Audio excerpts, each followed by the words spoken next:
the Bruins are on the clock now when it comes to the trade deadline. Everyone is, right? But we're now in the Four Nations break. That's kind of the next thing in this NHL season is the trade deadline. And I said on the show yesterday, the Bruins have to be sellers. Have to be sellers. If you missed that, check out the segment I did on it on the YouTube feed. They have to be sellers this trade deadline. There's no real options where you're like, oh yeah, well if they do this, they can be buyers, or if they play well in the 2 or 3 games between that. It's like, no, there's nothing they're going to show you in the 2 weeks from the restart to the trade deadline that's going to be like, oh, I feel differently about this team. I'll buying into this team. I'll keep them all here, potentially let them walk for free in the offseason because I believe so much in these guys right now. There's nothing they can do.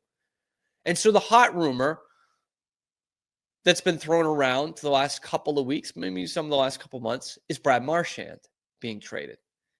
I did another segment on this a couple of weeks ago.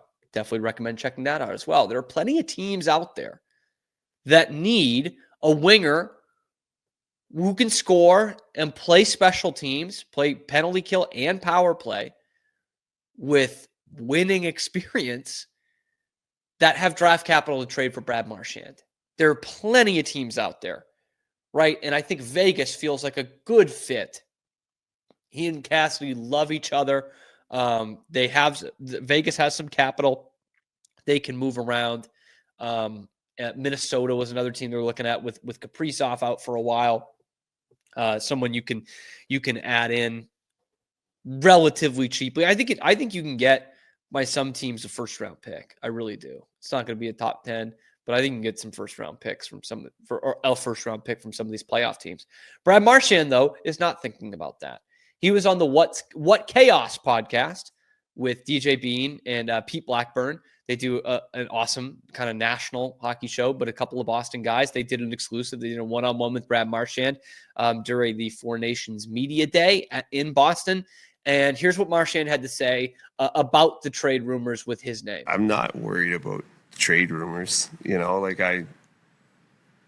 That's just fans sitting having fun with it all.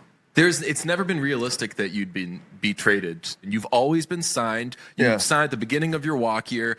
This year, on paper, it is realistic. Or it's more realistic. Yeah, and I think that's obviously when things aren't going well with your group or going the way that I think it was expected to go. That's what happens, right? These conversations start to come up more and more in the media, and articles come out, and you can't worry about things you can't control and that you don't have a part in. But yeah, I could see, with the way that on paper it looks at, this time of year, that's what people do. They start looking at potential outcomes and stuff like that. I get it. How would you feel if you were traded? How would obviously, it would be very weird. I would think I would feel very weird, probably a little lost.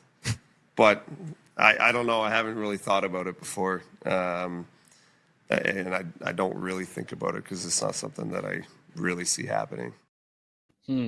Couple of things here. First off, I don't trust anyone who wears a baseball cap with no logo on it. That's not in my nature. I think that's odd. Brad, the rest of the fit looks great, but what are we doing there? Second, it's not surprising to hear Brad Marchand say that. And at the end of the day, I doubt the Bruins are going to trade him. But honestly, I think he's the best trade chip they have. I think it makes a ton of sense. You're not going anywhere. You're not even making the playoffs, let alone challenging for anything, right? You're not challenging for the Eastern Conference, which is pretty wide open. You're not even in that discussion. Every team is still in this thing. So actually, this would be a good year to say right now, make a tough decision for a fan base and a team to say, you know what, we're going to sell off our assets now. Everyone in the East is in it. So if we kind of bomb a little bit here after we trade these guys, get some good draft capital, we're going to get a good draft pick this year. And I don't know that the Bruins are thinking like that. And I know Marchand doesn't want to go. He doesn't say it there, but I'm sure it's implied that hey, Boston's where he wants to be. This is where he spent his whole career. This is his home. His buddy Bergeron spent his whole career in Boston. Krejci spent his whole career in Boston. It's a thing that Bruins do, right? I know there are some exceptions, and Zdeno Chara didn't finish his career with Boston, didn't start his career with Boston. Ray Bourque being another one of a guy who hadn't won the cup, obviously, and gets traded in season 21 in Boston to go and chase that. Like here, if you're Marchand, who probably does have a couple years left in the tank, it's not like, Bourque going month to month here. He's probably got a couple years left. He's out of contract. You say, Brad, you're going to get another bite at the apple here. You're going to get another shot. We're going to trade you someplace where you have a shot to go and win the cup again. Second time, that's awesome on a Hall of Fame resume. And this gets thrown around a lot with guys like franchise icons who are on the trading block and could possibly get traded at a deadline in all sports. But there's a real possibility of Marchand going somewhere for half a year and then just coming back. Because we know there's already an agreement in place. There always is with these guys. And there's nothing contract-wise there's no number that the Bruins aren't going to meet, I think, with Marchand right now. That's what made the Chara thing so unexpected, but for the best, was to let Chara walk at the end of the 2020 season. They probably already have a number in mind, and I don't think there's anywhere else Marchand really wants to play.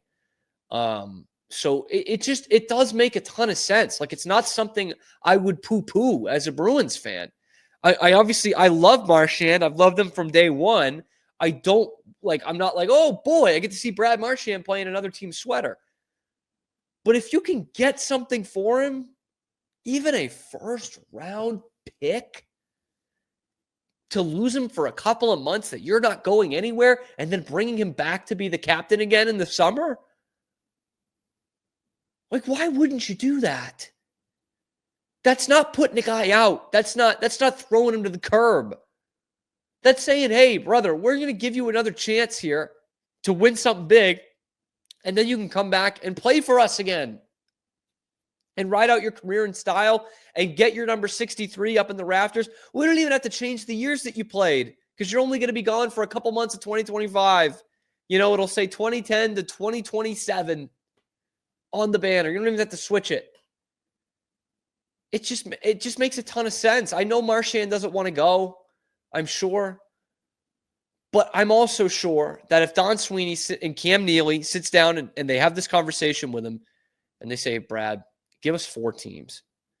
4 teams that you would want to play for right now. We'll try and get something in return for you. We're going to try and set you up good. And, keep the kids here. Don't sell the house. We'll come and get you in the summer. You'll just bring the cup right back here like Ray Bourque did. Celebrate it with Boston. And then you'll be a Bruin again. Then you'll be the captain again. To me, it just makes too much sense. So much sense, man. And good on DJ Bean, by the way. Like, that is, I hate to give credit for something pretty basic as this, but it's very easy for that to be a slap and tickle fest. But he comes up right away. He's like, after Marchand says it's lip service from fans, he says, but it is realistic now. Most of the other years, it was just like, you say it's fans. He didn't say this, but you say it's fans throwing around conspiracy theories. But right now, it makes a lot of sense. And then right after he answers that question, going, well, what would it feel like to be traded? And it doesn't sound like Marchand's thought about that very much.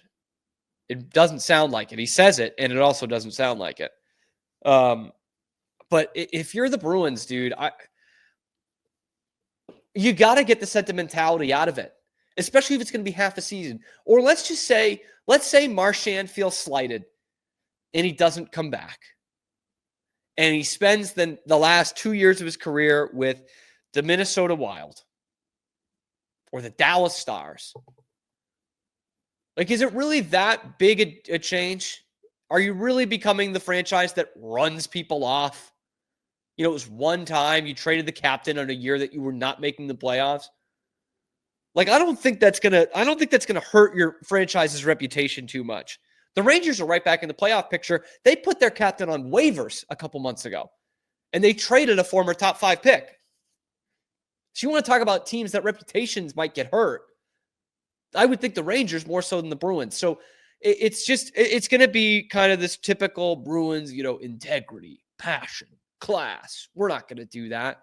And I think it hurts them because we could talk all day till the cows come home about how you need to trade Coyle and Brazeau and Hampus Lindholm and all these guys who are on expirings or have 1 year left or just have a good cap hit in the case of Hampus Lindholm that you could get rid of at this trade deadline, and they'll net you some good stuff. I think you have to do that anyway. I think you have to trade those guys anyway. But no doubt, the best trade chip that you have is Brad Marchand. Even at, 35, 36. Got another 20-goal season. He plays special teams. He comes in with leadership. His name's already on the cup. He can come in there and be, a middle six winger for you and give you goals, give you offense. I know he's not the Brad Marchand of even a couple years ago, but he can absolutely still give you those things. And he could get you a first-round pick. So to me, it's no doubt from the Bruins side whether Brad Marchand thinks he's going to get traded or not. Interested to hear what you guys think. Let me know down in the comments below whether the Bruins should trade Brad Marchand.